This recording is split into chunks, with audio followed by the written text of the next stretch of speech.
Muraho murakomeye inshuti bakunzi b'Inkora TV, aya ni inkora y'amateka, aho amateka yagiye aca, aho abantu bagiye baca, hari ibyo bahasiga amateka. Ayo mateka rero natwe tukayasangira nk'Abanyarwanda kugira ngo tumenye ibyabayeho, tumenye uko twitwara, cyane cyane ko biba birimo amasomo kuri twebwe. Dore nk'ubu kuri mikoro zacu tuhafite Kanyandekwe.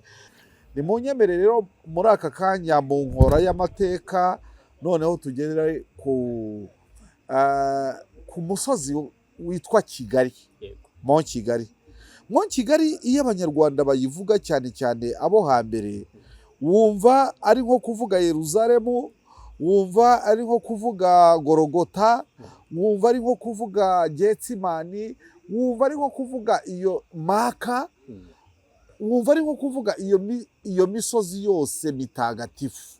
Kubera iki Kigali watubera umusozi mutagatifu ku buryo abazirikana iby'amateka n'umuco nyarwanda basa n'abawusingiza kuruta ndetse n'iyo misozi imaze kuvuga? Urakoze cyane.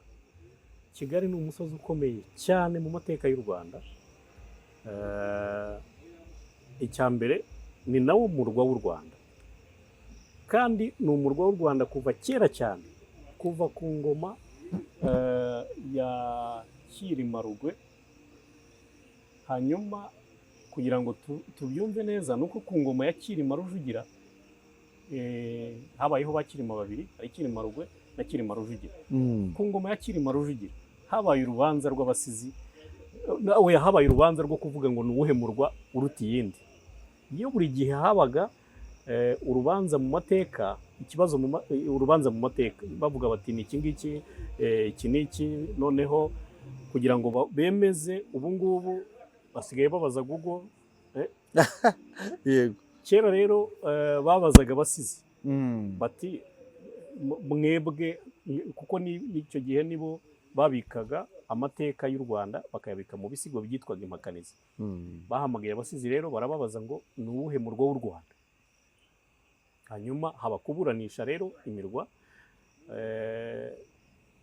kugira ngo barebe usumba iyindi. Urubanza rwatangiwe n'uwitwa Bagorozi, ahimba igisigo, noneho avuga imirwa y'u Rwanda arayiburanisha, ariko amera nk'utaruciye, asigamo icyo twita suspense. Yego. Haza rero Musare. Kuri iyo ngoma habaye abasizi b'ibitangaza babiri, Bagorozi na Musare. Bagorozi banza abona riba na Musare wa Karimunda. Musare wa Karimunda ni waje gukomokwaho nawe Nyakayonga. Nyakayonga ka Musare wa Karimunda. Yego. Noneho Musare rero ahimba igisigo cyitwa Umugore Mukuru. Torere. Ashaka kuvuga ko imirwa y'u Rwanda ayigira abagore. Noneho avuga ko Kigali ari we mugore mukuru. Muri icyo gisigo rero niho yavuze ngo nihagira undi murwa wimitse abami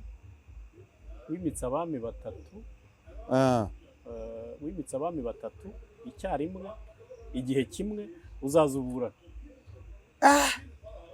Uzaza ushoza urugamba. Urubanza.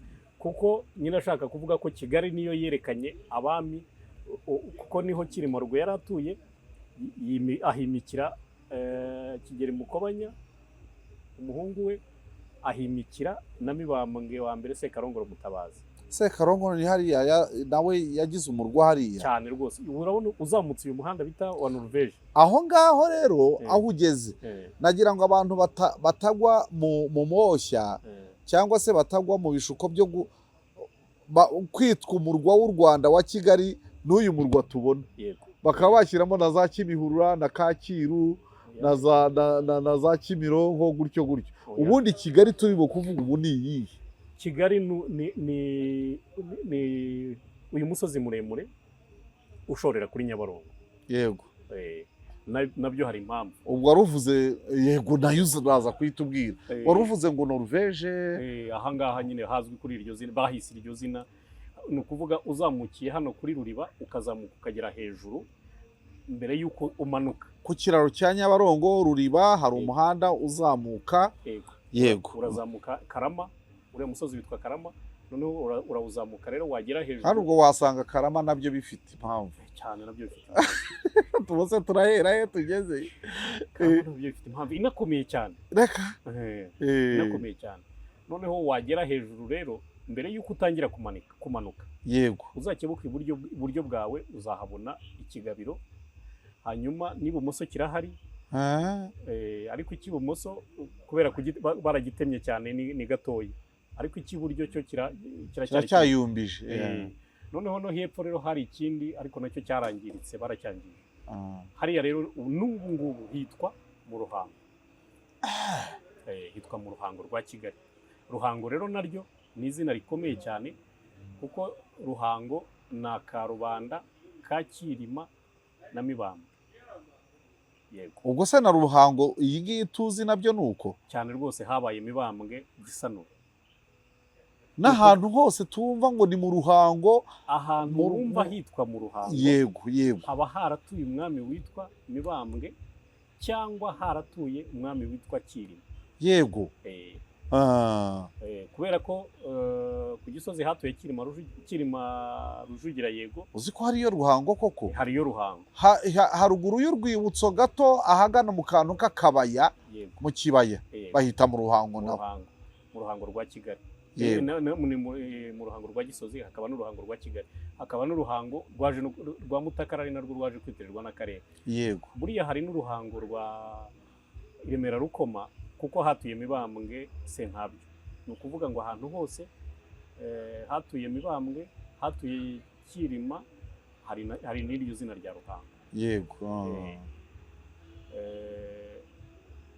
Aho ngaho rero niho warumbajije ko Ruhango, ubwo twari Ruhango ya hariya hejuru ya Norvege, mbese aherekera kuri za Meraneza ngira ngo. Yego, hariya hitwa mu Ruhango. Yego, ubwo wari ukivuga Kigali yariyo ubundi turimo kuvuga. Ni ukuvuga rero niho himikiwe Mibambwe, niho Cyilima Rugwe yimikiye umuhungu we Kigeli Mukobanya, anaherekanira umwuzukuru we Mibambwe wa mbere Sekarongoro Mutabazi. Yego. Noneho icyo rero nicyo Ntuza yavugiye, nicyo Musare yavugiye, ati nihaboneka undi murwa wimitse abami babiri, batatu ahubwo batatu, kuko Cyilima niho yari atuye. Yego. Ati uzazuburana, nta wundi rero, arabura undi murwa urabura. Yego. Niyo mpamvu rero kuva icyo gihe bemeje nyine ko Kigali ari wo murwa w'u Rwanda. Uhereye kera hitwaga Kigali? Oya, bavuga ko bwa mbere Cyilima Rugwe ava i Gasabo, icyo gihe umurwa wari Gasabo. Yego. Noneho icyo gihe umurwa wa Gasabo, u Rwanda zari nka Leta Zunze Ubumwe z'u Rwanda. Yego. Twabyita bari rugabanyijemo utuntu hari uduhugu twinshi, ariko umwami wa Gasabo akaba umwami w'Isanganiro, ni ukuvuga yari umwami w'utwo duhugu twose. Yego. Nyuma rero twaje kugenda tuva kuri Gasabo, ku buryo ku ngoma ya Ruganzu Bwimba Gasabo yari isigaye mbega nk'uko yatangiye ingana. Kuvuga ngo yari isigaye ari imisozi 12 gusa. Iyo misozi rero iyo uhagaze i Gasabo yose uba uyireba. Ubwo ni iyihe Kanyande? Buri gihe ku cyari 12 baraje, numva bitangiye gusatiraho, numva biryoshye. Ku cyari 12 ntacyo niyo ntabwo nyine ni 12. Ni Rutunga na Gasabo. Yego. Ni Rutunga na Gasabo, ni Gicaca na Gisasa na Gikomero na Bumbogo.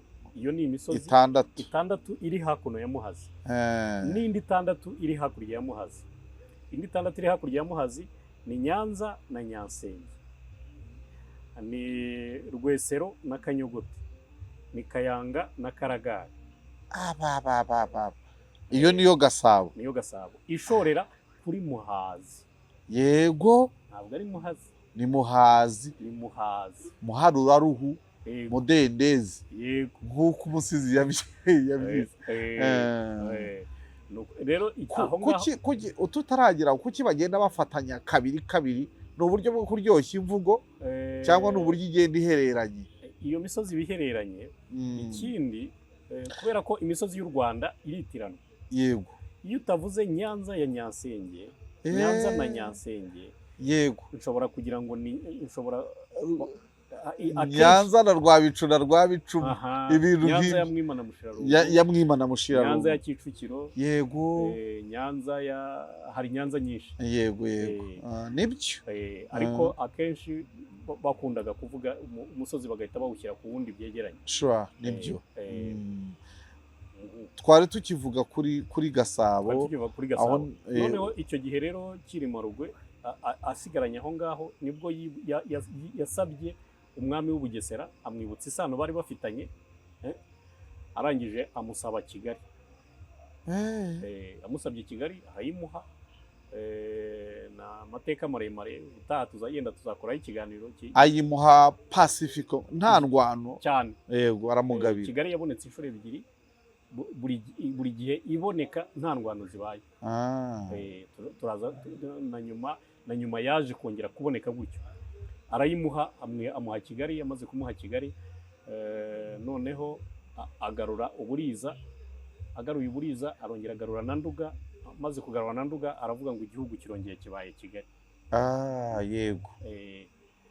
Icyo gihe Kigali rero ibibaye igize igisobanuro kimwe n'iki gihugu n'izina ry'igihugu u Rwanda. Yego. U Rwanda nabyo ni ukwanda nyine, ni kinini, ni ikintu kinini. Yego. Na Kigali rero n'igihugu kirongeye kibaye Kigali. Urumva Kigali n'u Rwanda twavuga ko izina ry'u Rwanda n'umurwa wayo byitirana. Yego. Hari imihango yajyaga ihakorerwa ko numva yari yabaye rwatu mu mateka y'u Rwanda.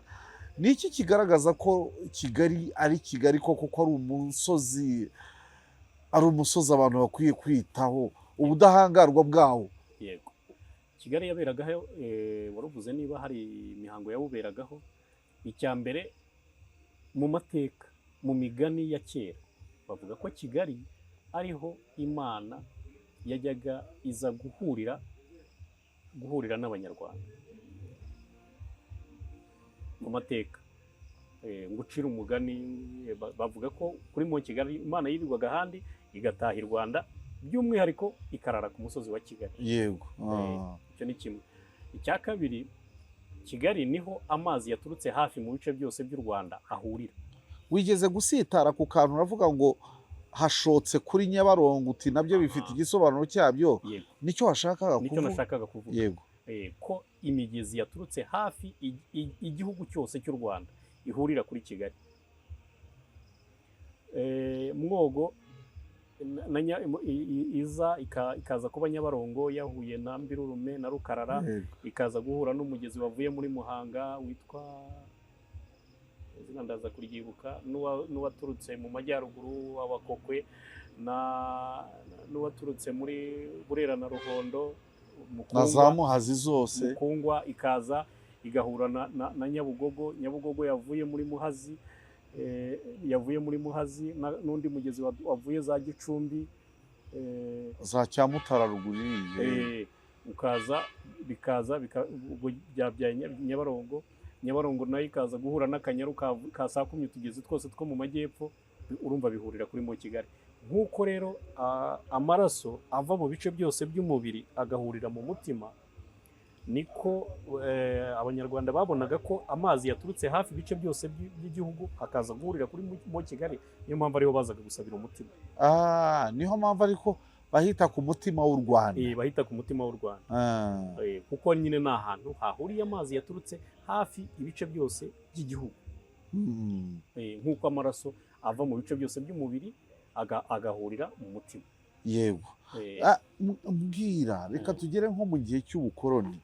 Niyo mpamvu umuntu nka Richard Kantayogi, uko Abanyarwanda bamwitaga, yabungiye yavuye nk'hagati. Urabizi imirwa mikuru y'ibihugu ikunze kujya mu bihugu mu rwagati. Ariko niyo mpamvu umugabo nk'uriya tuzi wavuye mu Budage akaza akabungira akava za Nyanza ntahiteho, ahubwo akaza akinodeka hariya hareba Kigali. Yarayobowe n'iki buriya? Nawe yarayobowe buriya biranyobera cyane. Hanyuma hari n'abantu bazi ko ari we wavumbuye Kigali, ari we wagize umurwa mukuru Kigali. Ndagira ngo kandi bavuga ko we ngo buriya yishakiraga Nyarugenge, hanyuma izina riramunanira kuvuga Nyarugenge. Riragoye ku muntu utaravukiye i Rwanda. Arangira arabaza ati ese nta rindi zina bamubwira Kigali, yumva Kigali. We yishakiraga akazina kamworoheye kuvuga. Yego. We ntaho bihuriye, gusa amateka y'u Rwanda ahora yisubiramo. Wabishaka utabishaka amateka y'u Rwanda yisubiramo. Dufate uburiza bw'u Rwanda, buriya ni uburiza bw'u Rwanda inshuro ebyiri. Cyilima Rugwe ajya kugarura igihugu yagaruye bwa mbere ni uburiza, bubaye uburiza bw'u Rwanda. Ruganzu Ndori abundutse, uzi ko abunduka mu Baryankuna, we yagombaga gutungukiraho n'iminyaruko ya Nyamikenke. Yego. Mu Busigi, kubera ko mu Baryankuna niwe wari ufite igihugu.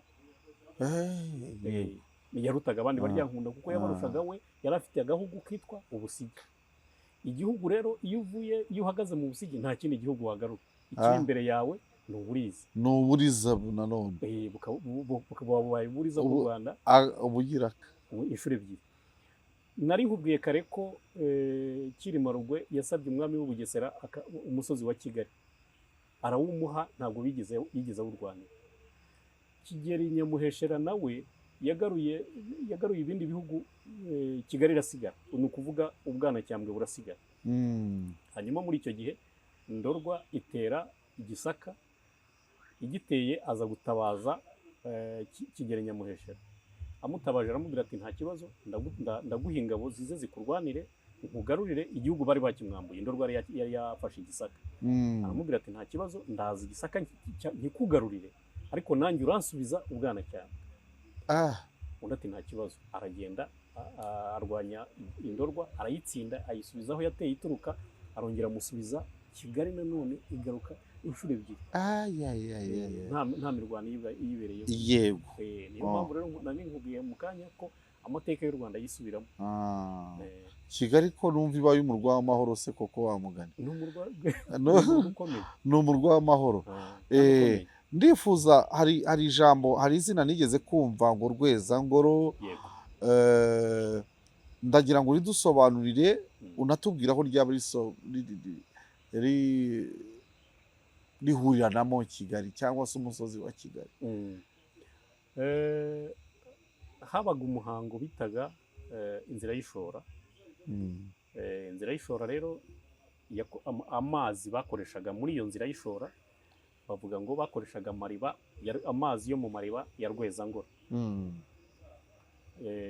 Rwezangoro n'ubu ngubu turacyafite umudugudu wa Rwezangoro uri ku Muhima. Urahari se? Cyane rwose. Urahari Rwezangoro. Urabona urenze ku Ndagara. Yego.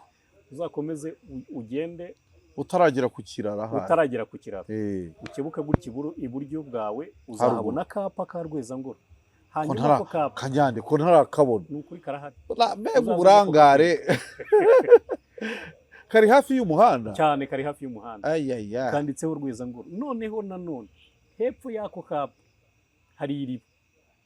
N'ubu ngubu bavomaho rya Kana.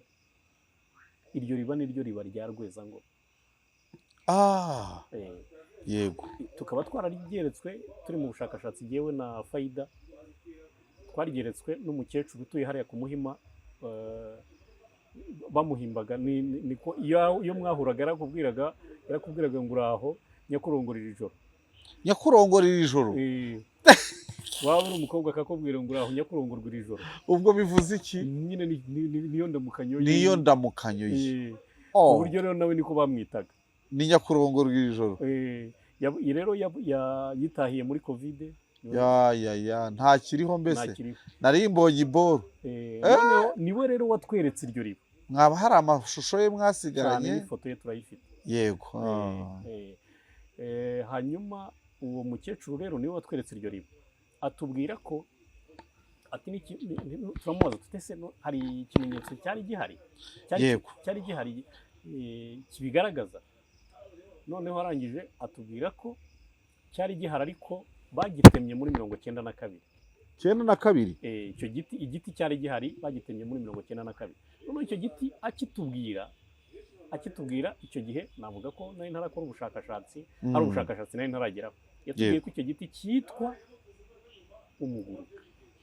Cyitwaga umuguruka. Yego. Icyo gihe rero nari ntarakora ubushakashatsi ku bimera gakondo, nari ntaramenya umuguruka icyo ari cyo. Nyuma maze kumenya umuguruka icyo ari cyo, numvise nishimye cyane ko uwo mukecuru yambwiye ikintu gikomeye, ariko icyo gihe ntabwo nari ngizi. Umuguruka rero ni iki? Umuguruka ni igiti gikomeye cyane, ni igiti ubundi izina ryacyo ni umusumba. Yego. Iburasirazuba cyitwa umuguruka, igasaba irutunga nicyo bita icubiya. Mu majyepfo igisagara, mu karere ka Gisagara cyitwa ifubo. Kirahari. Ugeze igisagara ukababwira uti nimunjyane ku gati k'ifu, bahita bajya kukwereka icyo giti cyitwa umusumba. Ugiye igasabo ukavuga utavuze icubya ntabwo bamenye ibyo ari byo. Hanyuma ugeze iburasirazuba nabwo umuguruka nabwo utavuze ntibamenye ibyo ari byo. Izina ryacyo ni umusumba, ariko amateka gihagarariye ni ayo ngayo nyine. Yego. Amateka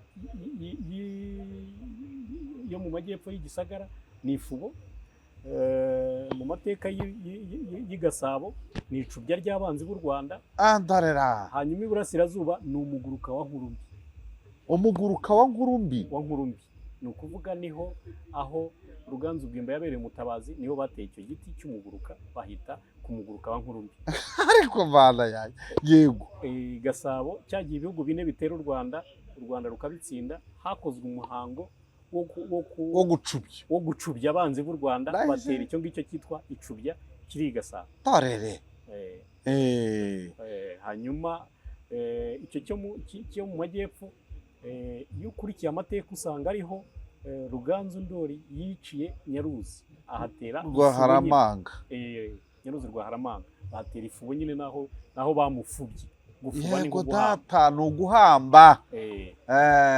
Hanyuma rero icyo giti nicyo cyitwa umusumba.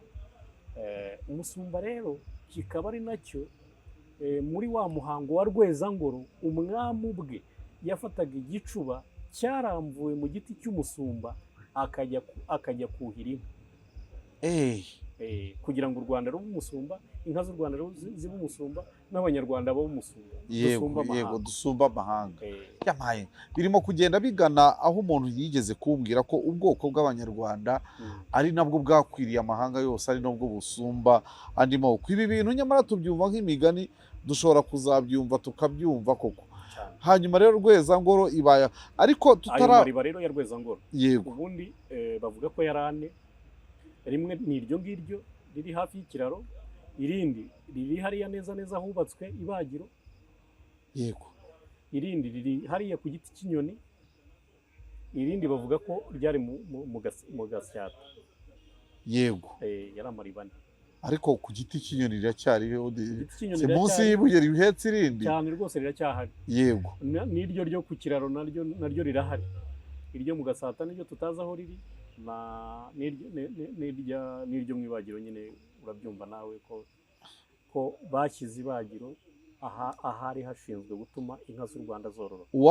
None se ko numva bijya gusa kuba ahantu haratumaga inka z'u Rwanda zororoka, hanyuma hagashyirwa ibagiro, wahashyize ibagiro, ayo makuru yari ayazi? Yari ayazi. Oya? Kuko kimwe mu bibi, none se nta cyiza yatwifurizaga, kuko banavuga ko buriya ngo niba ari ikintu cyababaje abanyarwanda kubona ahantu hagiye kujya hicirwa inka z'u Rwanda, noneho kubona ahantu hagiye kwicirwa inka z'u Rwanda zikanicirwa ahari hashinzwe gutuma zororoka. Ntabwo rero navuga ko yabikoze atabizi.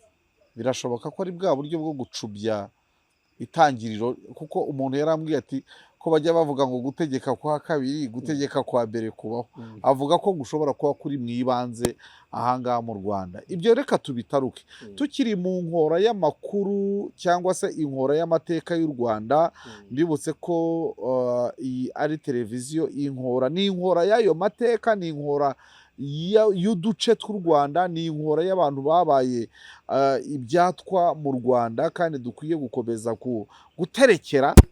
Bamwe bavuga ko ari uguterekera, abandi ni uguterekera, ariko guterekera burya ngira ngo nibyo byo.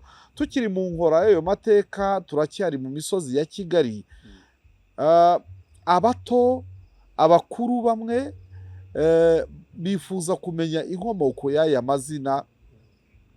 Yewe ntituri buyajyemo yose, ahari birashoboka, ariko twavuga nka Kimihurura, twavuga nka Nyamirambo, twavuga Kicukiro, tukavuga Kimironko, Kimisagara, Kimisange. Abantu bakunze no kubiteramo urwenya bakavuga bati ariko iyo nigeze kumva abantu babiteramo urwenya. Watunyuriramo muri make mu bifatika ibyo umuntu yabwira abandi, kugira ngo abantu bakomeze bumve ko bafite amateka atari aya bugufi, amazina, inkomoko y'ayo mazina, inkora y'ayo mazina. Bakoze cyane. Hari dufite henshi mu Rwanda hitiriwe ibimera gakondo. Nta kibazo niyo tutavuga Kigali gusa, tukagera n'ahandi hari bukuzemo mu mutima n'umutwe, nta kibazo. Navuga ko rero hari ahitiriwe ibimera gakondo nka Kimisagara. Tuzi ko hari ibimera byitwa imisagara. Kimisange, igiti cy'umusange nacyo kibaho. Yego. Samuduha. Yego. Hano uvuye Kimisange hari ahantu mu Miduha. Mu Miduha. Yego, mu Miduha harahari ko. Mu Miduha harahari. Mu Rugunga hari umunyinya w'umugunga. Iminyinya y'imigunga ibaho. Ahubwo nigeze no kumva hari no mu Itunda. Mu Itunda rwose umuntu azamuka ajya za Busanza. Busanza na Kanombe hari wano hitwa mu Itunda. Na Kimironko, ibiti by'imironko bibaho, birahari. Navuga ko rero dufite henshi muri Kigali hitiriwe ibimera gakondo. Ari iyo ngiyo rero ya Kimisange, Kimisagara, mu Miduha, Kimihurura, n'umubagabaga urahari, Kibagabaga irahari. Yego. Ibi byose mu busitani bwa hano bw'Ikambere, ibyo bimera byose narabiteye. Tukiri mu busitani bw'Ikambere, umufubo waba warawubonye ukaba uwufite? Ifubo naragerageje, gusa biriya bimera gakondo biragorana. Narateye bwa mbere biranga, ariko nkeka ko icyo nari nateye atari icyo batera. Ubundi buriya dutera ibintu bitatu. Dutera urubuto, tugatera ishami, tugatera n'umuzi. Rero nari nateye urubuto rwarwo, kurubona biragoye cyane. Urubuto rw'umusumba kurubona biragoye cyane. Nari nateye rero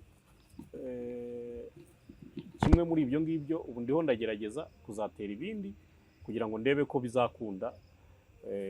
Ikindi, iyo ikimera kikunaniye ugerageza muri Nzeri no mu Kwakira, nibwo ikimera nyine ibimera hafi ya byose bikunda. Ubu rero nari ntegereje ko muri Nzeri no Kwakira nongera nkagerageza. Ubu narongera ndagerageza, kandi mbona mfite icyizere ko bizamera. Abantu bavuga ko ibimera byumva ibimera umuntu akibwira kikumva, ndashaka kuvuga nka antrotiye. Ngo hari ibimera byivumbura, ngo hari ibimera ngo bigira bite. Iyo filozofi y'ibimera, ufite ishyamba ry'ubushakashatsi ririmo harya ibimera nka bingahe? Maze kugira 155. Mu bimera 155. Muri iyo filozofi abakera bakunze kutubwira, tukumva ni nk'ibintu biri aho ngaho bya mite urayumva? Ndabyumva. Muri ubwo bushakashatsi umaze kubibona ute wowe? icyo nabashije kubona ni uko icyo ukunda nacyo kiragukunda. yego. Ikindi nakwemeza nanjye ko ibimera byumva. Urugero rufatika ni akatsi kitwa mahwera. Mahwera iyo ugakozeho karihwereza, wamara kugenda kakongera kakagaruka. Impamvu kihwereza ni iyihe? Nuko ku gati kako habaho amahwa, noneho iyo ugiye gukora ku mababi gahita kegereza ya mababi yako ayo mahwa kugira ngo akujombe utakangiza. Ikindi nijoro, nk'ubu ngubu ugiye nijoro usanga karyama. Oya, ni ukuri, uze tunyure nijoro usanga karyama. Oya. Hanyuma n'uriya munyinya bita umugo, yego, nawo ni kumera. Nawo nijoro uyegereza amababi ukayegereza amahwa nyine kugira ngo uyarinde. Ikindi mpamya ko kuriya ibimera bibabana, ntabwo bavuga ngo ibimera biraryana. Ntibirababana. Isusa ntabwo iryana, irababana. Igisura ntikiryana, kirababana. Kuriya bibabana ni uburyo bwo kwirinda. Nabimenye gute? N'ibisura n'iki byose. Nabimenye gute? Ni igishyimbo nateye cyitwa kibabo, kirababana nyine nacyo. Yego. Mu bimera bibabana ni ukuvuga ngo nateye igisura, cyitwa ikibabanzovu, isusa, n'icyo gishyimbo bita kibabo. Igisura, ikibabanzovu, kibabo, igisura, ikibabanzovu, kibabo n'isusa. Yego. Noneho icyo gishyimbo cyitwa kibabo, amababi yacyo ntababana, n'umusogwe wacyo iyo utarakomera ntubabana, ariko iyo umaze gukomera kiba cyiteguye ko uje kugisarura. Kiravuga kiti baraje. Kirababana, kirusha igisura kubabana. Koko se? Ari igishyimbo? Ari igishyimbo. Ugafuruta. Kirakurya, kirabona ko kirababana, kirakubaba ku buryo mbega nka kuri yisusa ikubaba ukumva ukabyumva pe.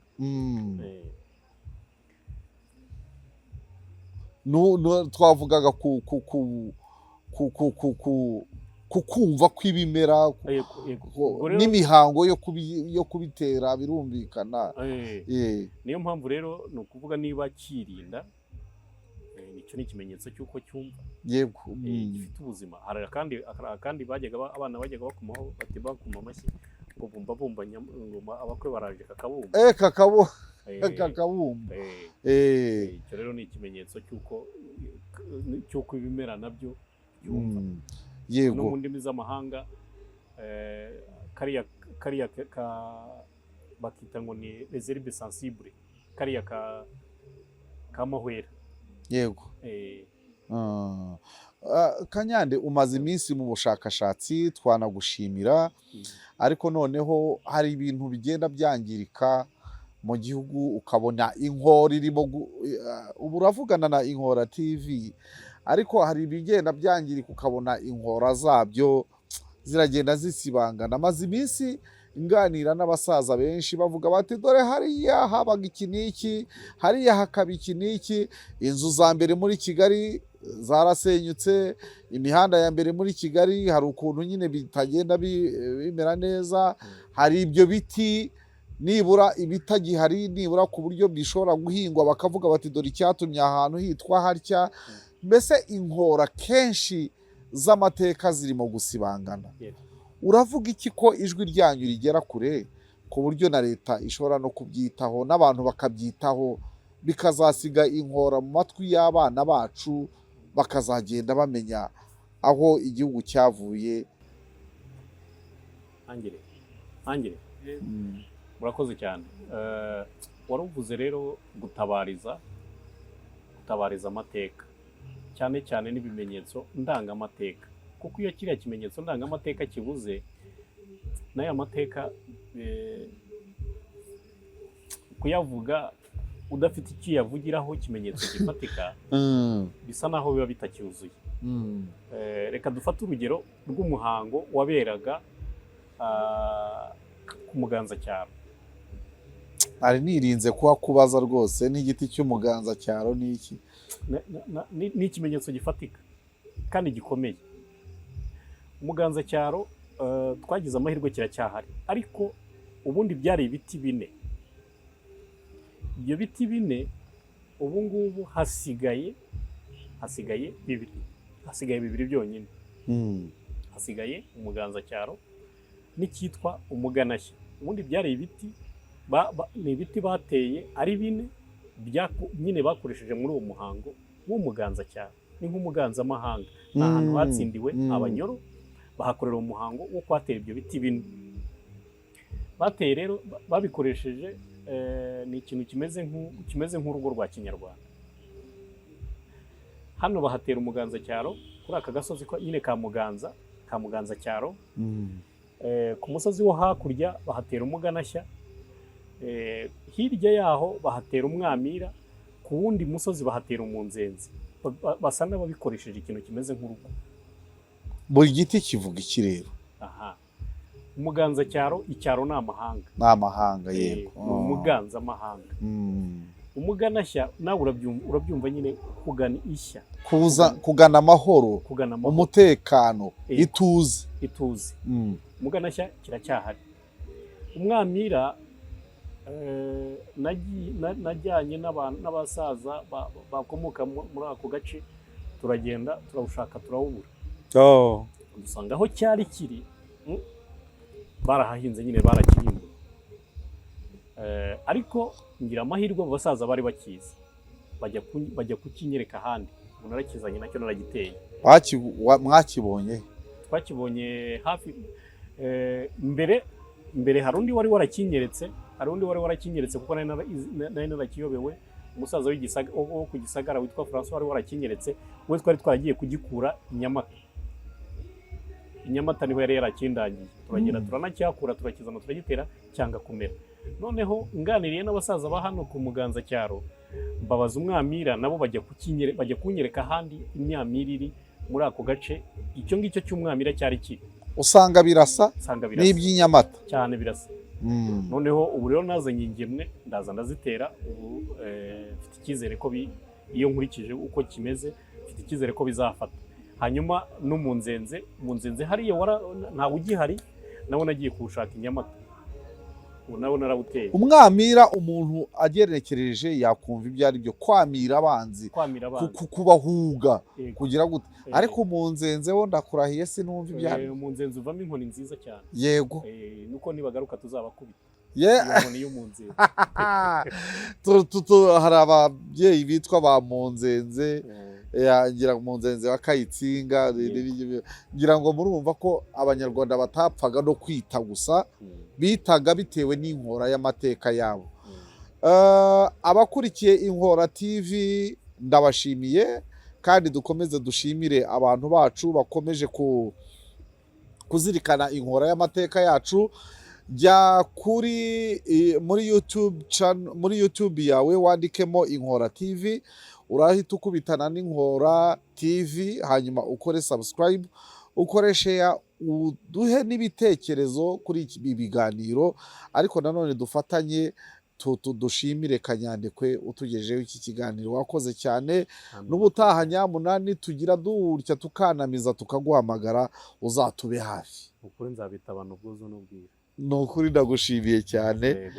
Gahorane ni uguhorana iki harya? Ni uguhorana inka, amashyo n'amashongore byazo. Yego, urakoze cyane.